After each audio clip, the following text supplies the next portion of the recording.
मैं रिजवान असद और आप देख रहे हैं नशे में न्यूज़।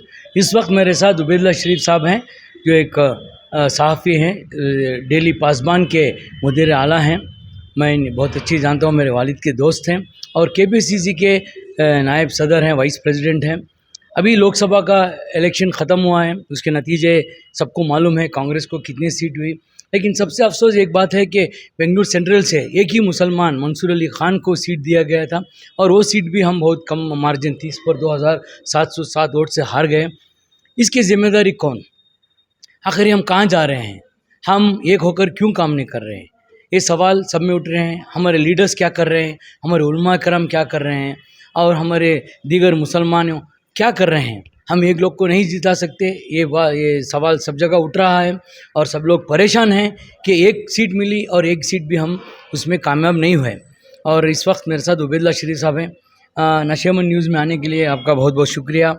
और आप एक सीनियर सहाफ़ी हैं और सियासतदान हैं और कांग्रेस से बहुत साल से हैं और आप भी इलेक्शन बेंगलुरु नॉर्थ से इलेक्शन 1996 में आप भी इलेक्शन लड़े हैं और उस वक्त के हालात अलग थे। बाबरी मस्जिद के ढांचे शहीद होने के बाद आप लड़े तो कांग्रेस के ख़िलाफ़ बहुत लोग थे। अभी एक माहौल बना था मंसूर के फेवर में, सब लोग काम कर रहे थे, सब लोग मंसूर एक सीट मिली है उसको काम करेंगे।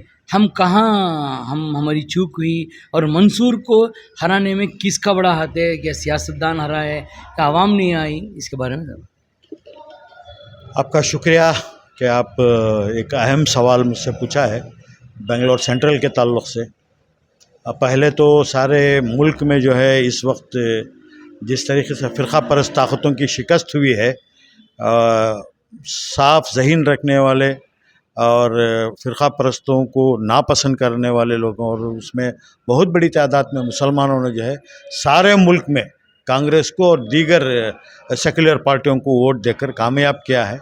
अब जो हुकूमत कल बना रहे हैं नरेंद्र मोदी, ये उनके लिए कोई बहुत बड़ी बात नहीं है, बड़ी जीत नहीं है, इसलिए कि 303 से 240 को वो आ गए। अपने दम पे वो हुकूमत नहीं बना रहे हैं, बल्कि दूसरों के साथ लेके वो हुकूमत बना रहे हैं। ये हुकूमत ज़्यादा दिन नहीं चलेगी। जहाँ तक कर्नाटक और बेंगलोर सेंट्रल की बात है, कर्नाटक में जो है 28 पार्लियामेंट्री हलकों में जो है हमें उम्मीद थी कांग्रेस को कि 15 से 20 सीटें जो है कांग्रेस को जीतने की उम्मीद थी।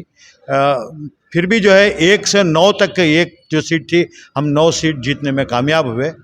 बेंगलुरु सेंट्रल जो है, सारे कर्नाटक के मुसलमानों की निगाहें बेंगलोर सेंट्रल पर थी कि यहाँ इस बार जो है किसी भी हालत से मंसूर अली ख़ान जो कांग्रेस के उम्मीदवार हैं वो इलेक्शन जीतेंगे और जीत भी रहे थे। वो 2 बजे के करीब जो है 80 हज़ार लीड थी। तो सारे रियासत से जो है मुबारकबाद के फ़ोन आना शुरू हो गए। जैसे ही महादेवपुर का काउंटिंग शुरू हुई तो वहाँ जो है हमें 1,14,000 हम वहाँ पीछे हो गए और हमारी हार हुई। कर्नाटक में 28 पार्लियामेंट्री हलकों में सबसे कम वोटों से हारने वाला उम्मीदवार मंसूर अली ख़ान, सिर्फ 32,707 वोटों से हार हमारी हुई है। अगर 17,000 वोट भी हमें आते तो हम जो है जीतते थे।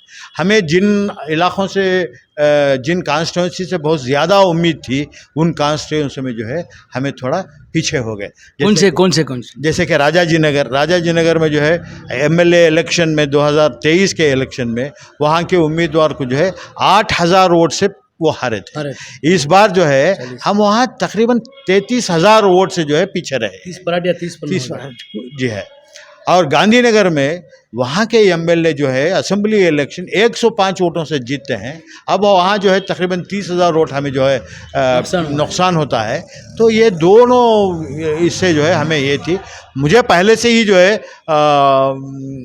महादेवपुरा और सीवी रामनगर से उतनी ज़्यादा उम्मीद नहीं थी। और चामराजपेट में भी जो है, चामराजपेट में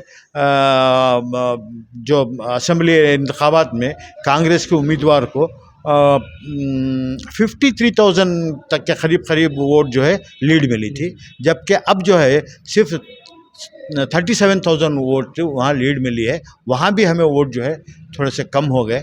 अगर ये 3-4 हलकों में थोड़ा सा तो हम शायद जीत सकते थे। सर्वज्ञ नगर में बहुत अच्छी वोटिंग हुई। सर्वज्ञ नगर में लीड भी अच्छी मिली। देखिए सर्वज्ञ नगर की 1,50,000 और 1,60,000 की वोटिंग हुई है। जी हाँ, सर्वज्ञ नगर एक ऐसा असेंबली हलका है सारे कर्नाटक में सबसे ज़्यादा अगर मुस्लिम वोट हैं तो वो सर्वज्ञ नगर में है। मुसलमानों ने जम के वोट दिया सर्वज्ञ नगर, शिवाजी नगर, शांति नगर में। सर्वज्ञ नगर, शिवाजी नगर और शांति नगर ये तीनों हलके असेंबली इलेक्शन में हमारे उम्मीदवारों को जो वोट आए थे उससे ज़्यादा वोट पार्लियामेंट में हमें आए हैं। ये एक बहुत बड़ी अच्छा काम रहा वहाँ पे। लेकिन जिन इलाक़ों में नहीं आया है, मैं समझता हूँ ये हमारे जो इस हलके के एमएलएज हैं या डिफीटेड एमएलएज हैं, इनको जो है जवाब देना पड़ेगा पार्टी हाईकमांड को कि यहाँ हमारी लीड क्यों कम हुई। मुझे इस बात की खुशी हुई कि कल जब राहुल गांधी जी बेंगलोर आए थे तो वो डिफीटेड एमपीस और इलेक्टेड एमपीस से उन्होंने बातचीत की और उन्होंने ये भी कहा है, सुना मैंने कि उन्होंने पूछा है कि जो सिटिंग एमएलएस हैं या मिनिस्टर्स हैं रिपोर्ट चाहिए उनको एक्शन का मुझे नहीं मालूम, वहाँ किस वजह से जो है कांग्रेस के पार्लियामेंट्री इलेक्शन में वोट कम आए हैं वो जानना चाह रहे हैं। वो रिपोर्ट उन्होंने पीसीसी प्रेसिडेंट से मांगी है। मैं समझता हूँ पीसीसी प्रेसिडेंट रिपोर्ट। उमेश शरीफ साहब, एक और अफवाह हो रही है, ये अफवाह भी नहीं, वो सच भी हो सकता है कि मुसलमान लीडर जो भी हैं ये इत्तेफाक नहीं है, आपस में लड़ाई है, एक दूसरे की पीछे टांग खींचने की कोशिश कर रहे हैं। हम चंद मुसलमान लीडर हैं और इसमें भी ऐसा हो रहा है, क्यों हो रहा है? देखिए, मैं एमएलए नहीं हूँ, एमपी एमएलसी नहीं हूँ, तो मुझे नहीं मालूम कौन किसकी टांग लीडर बोले तो चाहे एमएलए हो एमएलसी हो। सुनिए मेरी बात सुनिए। एक बात यकीन है कि इन हमारे मुस्लिम लेजिस्लेचर्स में कोऑर्डिनेशन नहीं है, यूनिटी नहीं है, हमारी लीडरशिप फेल हो गई है। मैं ये ज़रूर कहूँ, मैं यही मैं आने वाला था। बिल्कुल हमारी लीडरशिप कमज़ोर हो गई है। इसकी वजह क्या है? क्यों मिलके नहीं है? आप हमारे एमएलएस और एमएलसी से पूछिए कि क्यों नहीं मिलकर हैं, वो बेहतर जवाब दे सकते हैं। हालांकि सब मिलते हैं, बैठते हैं, बात करते हैं। अब जैसे असेंबली काउंसिल का इलेक्शन हुआ तो मुस्लिम लेजिस्लेचर सब मिलके बैठे और उन्होंने बात तय किया कि हम 2 मुसलमानों के लिए और 1 क्रिश्चियन के लिए काउंसिल की सीट मांगेंगे और वो गए भी। हमारे कांग्रेस कमेटी के प्रेसिडेंट और deputy chief minister Shiv Kumar साहब से भी मुलाकात की, सिद्धरामैया साहब से भी मुलाकात की, उनसे भी कहा कि हमें मुसलमानों को 2 सीटें दीजिए और 1 क्रिश्चियन को दीजिए। अब बदकिस्मती से जो है किसी का नाम नहीं लिया होना, मेरी ये गुजारिश थी। नाम नहीं मुझे ये मेरे ख्याल में जो है इन सबको मिलके 3-4 लोगों का पैनल बना के उनको हाईकमांड को देना चाहिए था कि इनमें से आप किसी को भी दीजिए। नाम नहीं दिया, लेकिन एक कैंडिडेट के लिए जो है हमारे ज़मीर अहमद खान साहब जो है कैंपेन किए, लेकिन उस कैंडिडेट को भी टिकट नहीं मिली। किसी उनको भी मिल जाती तो बेहतर था। और इस्माइल टमाटर को और मैं जो है 2-3 दिन पहले मेरी जो प्रेस कॉन्फ्रेंस हुई उस वक्त मैंने इसका नाराज़गी का इजहार किया था और आज भी जो है मैं उस पर अटल हूँ। नहीं, मेरे इन्फॉर्मेशन के मुताबिक 4 लोग का नाम चल रहे थे। एक सईद साहब कांग्रेस के, एक उबैदुल्ला शरीफ, एक महरोज और एक तुम्हारे अभी बोले ना इकबाल इस्माइल तबक़ी नाम था। इन चारों के नाम गिला 50 पर 2 लोग के ना शॉर्ट लिस्ट हुई थी। 800 लोग एमएलसी के वास्ते एप्लीकेशन डाला था, तो इसलिए हाई कमांड के ऊपर छोड़ दिए। अभी बिल्किस बानो जो कर्नाटका माइनॉरिटी कमीशन के चेयरमैन भी रह चुके थे और अभी उनको एमएलसी नॉमिनेट हुआ, उसकी नॉमिनेशन से आप नाराज़ हैं या खुश हैं आप? देखिए, जिस तरीके से उनका नॉमिनेशन हुआ है, जो प्रोसेस हुआ है, मैं उससे बिल्कुल नाराज़ हूँ, मैं खुश नहीं हूँ। इसलिए कि किसी भी मुस्लिम लीडरों से इस ताल्लुक़ से जो है बहस नहीं हुआ है, किसी से कंसल्टेशन नहीं हुआ है। कर्नाटक में इस वक्त जो है सबसे सीनियर लीडर मुसलमानों में जो है के रहमान खान साहब हैं, उनको बिल्कुल नज़रअंदाज कर दिया, उनसे नहीं पूछा गया। एमएलएस को मैंने पूछा, एमएलसीज को कुछ पूछा, उन्होंने पूछा नहीं हमारे से भी जो कोई बात नहीं हुई, हमने किसी का नाम नहीं दिया। आप कह रहे थे कि 4 नाम गए, 4 लोगों के नाम पैनल बनाए थे होंगे, लेकिन सेंट्रल में जो है चीफ मिनिस्टर साहब, मैं खुली तौर से कह रहा हूँ, उन्होंने बॉम्बे कर्नाटक के लिए इस्माइल टमटकर का नाम देकर आ गए थे। ठीक है, खुशी हो जाता। चीफ मिनिस्टर की भी ये थी, हमारे ज़मीर अहमद खान साहब भी बोल रहे थे, हमें कोई एतराज़ नहीं था कि भी चलो बॉम्बे कर्नाटक का रिप्रेजेंटेशन है। बॉम्बे कर्नाटक के रिप्रेजेंटेशन में अगर इस्माइल टमटकर को नहीं दे रहे हैं तो बॉम्बे कर्नाटक से किसी और को भी दे देते। चलो भाई, वहाँ से नॉमिनेट, यहाँ ने रिप्रेजेंटेशन नहीं, उनको दे दिए। ये जो इनका बल्किस बानो का हुआ है, इससे भी अगर कंसल्टेशन करते तो बड़ी खुशी होती। कंसल्टेशन नहीं हुआ, उसके बावजूद जो है उनको बनाया गया। इसे मैसेज क्या साबित होती है कि मुस्लिम लीडरशिप को एक तरफ रखे हैं, उनकी मनमानी करेंगे, हम ये कैंडिडेट देते हैं, आप उसको कबूल की। देखिए, ये तो आपको हमारे लेजिस्लेचर से पूछना चाहिए कि भाई क्या हो रहा है, क्यों ऐसा हुआ है। लेकिन कहीं ना है कहीं मुस्लिम लीडरशिप फेल है, मुस्लिम लीडरशिप बिल्कुल फेल है। अगर इसी तरीके से हालात रहे, आइंदा दिनों में हम जाके किस तरीके से, अरे 35 साल 40 साल से जो है कांग्रेस में वर्कर्स काम कर रहे हैं, उनको मौका ही नहीं मिल रहा है। एक और कल नॉमिनेशन हुआ है, यू निसार अहमद साहब जो IPS ऑफिसर थे, उनका भी चेयरमैन माइनॉरिटी कमीशन में कल उनका नॉमिनेशन हुआ है और उन्होंने चार्ज भी ले लिया है। इसके बारे में आप क्या कहते हैं? आपको इसके बारे में कंसल्टेशन हुई और आपने इसका भी ऊपर नाराज़ जताई थी कि एक कोई पार्टी वर्कर को जो है रिटायर्ड पुलिस ऑफिसर को क्यों दे रहे हैं? देखिए, इससे पहले जो है कई लोग माइनॉरिटी कमीशन के चेयरमैन रहे हैं। अजीज़ सेठ साहब रहे, रहमान खान साहब रहे, खमरुल इस्लाम साहब रहे, नसीर अहमद रहे, अब जो खातून MLC बनी हैं वो भी रहे हैं। क्या ये काबिल नहीं थे? क्या सिर्फ IAS IPS officer, retired IPS officer ही काबिल हैं इसके? ये मुझे ताज्जुब की बात है कि किस बुनियाद पे नसीर अहमद साहब को पूछो तो कहते हैं ज़मीर अहमद की चॉइस है, ज़मीर साहब को पूछो तो कहते हैं नसीर साहब की ये है। तो क्या ये मुस्लिम लीडर्स जो 30 साल 40 साल 35 साल से जो कांग्रेस में काम कर रहे हैं उसके काबिल हैं?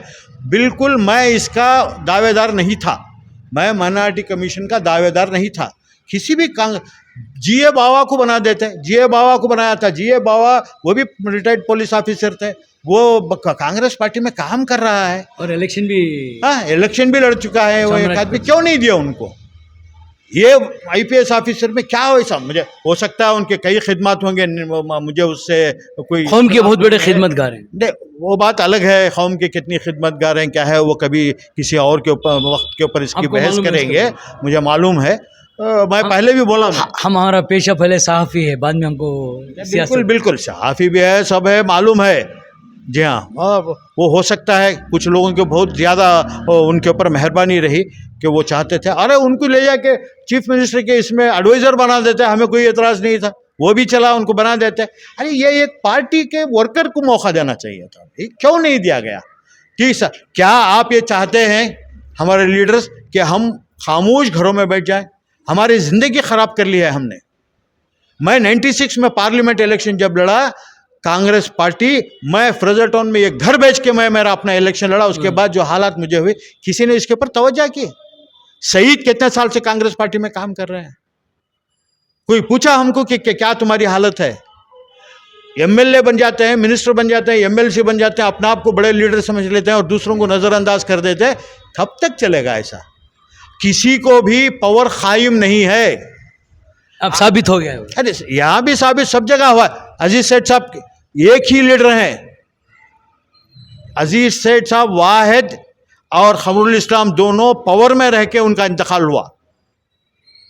जाफिर शरीफ साहब पावर में नहीं रहे, लेकिन एक रोब दबदबा था, समझे ना। आज ऐसे कई लोग हैं, मैं कई लोगों के नाम नहीं लेना चाहता। पावर, इख्तिदार किसी को कायम नहीं है। जब इख्तिदार और दौलत किसी को अचानक मिलती है तो उसको चाहिए कि ज़मीन देखकर चले, आसमान देख कर ना चले, वरना ठोकर ज़रूर लगेगी। मैं एक सवाल पूछना चाहता हूँ, ये कब तक चलेगा और इसका हल क्या करेंगे आप? अभी आप नाराज़ हैं, गुस्सा हैं, मुसलमान लीडरशिप मिलके नहीं है, ना इत्तफाक़ी है, कब तक चलेगा? अगर ऐसा चलता रहे तो क्या होने वाला? देखिए, ये नहीं मालूम मुझे कब तक चलेगा, नहीं चल, लेकिन ज़्यादा दिन नहीं चल पाएगा। तो खतरे में आज जो है जिस तरीके से अवाम इस पार्लियामेंट इलेक्शन में मैंने देखा कि मुसलमानों ने जो घरों से निकल के बाहर आके वोट दिए हैं, वो हमारी किसी भी लीडर की सूरत से नहीं दिए हैं। मुसलमान एक जज्बे के साथ मुसलमानों की मिली इदारे, हमारे मजहबी इदारे, हमारे NGOs, हमारे अंजुमने जिस तरीके से काम कर कर मुसलमानों में एक अवेयरनेस लाया, उसकी वजह से मुसलमान कांग्रेस को आज वोट दिया है, किसी हमारे जैसे लीडरों की सूरत देख के नहीं दिया है। इसका हल क्या है? हल सबको बैठ के सोचना पड़ेगा। आज जिस तरीके से एक एक लीडर को नज़रअंदाज किया जा रहा है, कल मैं रहमान खान साहब से मिला था, बिल्कुल नाराज़ हैं, वो भी बहुत अफसोस कर रहे हैं कि भी क्या हो रहा है। कोई और साहब फ़ोन किए, किसी मैं 2 MLC से बात किया, किसी MLA से बात किया, उन्होंने भी कहते हैं कि ये माइनॉरिटी कमीशन और जो काउंसिल के सिलेक्शन हुआ है, इसमें हमसे किसी से भी कंसल्टेशन नहीं हुआ। मुसलमान का दुश्मन मुसलमान, ये वही साबित हो रहा है। उबैदुल्लाह शरीफ साहब का ये कहना है कि सबसे बड़ा मुसलमान का दुश्मन मुसलमान है, और जो कांग्रेस की मुस्लिम लीडरशिप में जो नाइतफाक़ी है, वो अगर जल्द से जल्द बैठकर एक सुलह नहीं हुई तो बहुत नुकसान होने वाला है। एक चीज़ मैं और क्लैरिफाई कर दूं, 2 दिन पहले जब मैं प्रेस कॉन्फ्रेंस किया और MLC जो बनी है खातून, उनके ताल्लुक़ से मैं जब कह रहा था तो कुछ फ़ोन मुझे आए। मैं किसी भी तबके से, किसी भी फ़िरक़े से, ख़ासकर महदवी फ़िरक़े के ख़िलाफ़ नहीं हूँ। मेरा जो ऑब्जेक्शन या नाराज़गी जो है, जिस तरीके से सिलेक्शन किया गया है, उसके ख़िलाफ़ है, लेकिन मैं किसी तबके के, ख़ासकर महदवी तबके के ख़िलाफ़ नहीं हूँ। मैं यूनिटी में, इत्तेहाद में यकीन रखने वाला हूँ। बहुत अच्छी बात कही है उबैदुल्लाह शरीफ साहब ने कि किसी तबके के और किसी मज़हब के ख़िलाफ़ नहीं है। वो एक कंसल्टेशन नहीं हुआ है, बैठ के बात नहीं की हुई। अगर बातचीत होकर अगर नॉमिनेशन होता तो खुशी की बात होती। मुस्लिम लीडर्स को उनको एक पुस्तक नहीं देख रहे हैं, उनको साइड में रख दिया गया है। उनका अफसोस ये है कि जितने भी हमारे मुस्लिम लीडर्स हैं, अगर एक होकर, एकजुट होकर, इत्तेफाक से नहीं अगर मिलकर है तो बहुत नुकसान होने वाला है आइंदा चलकर। मैं रिजवान असद, देखते रहे नशेमन न्यूज़।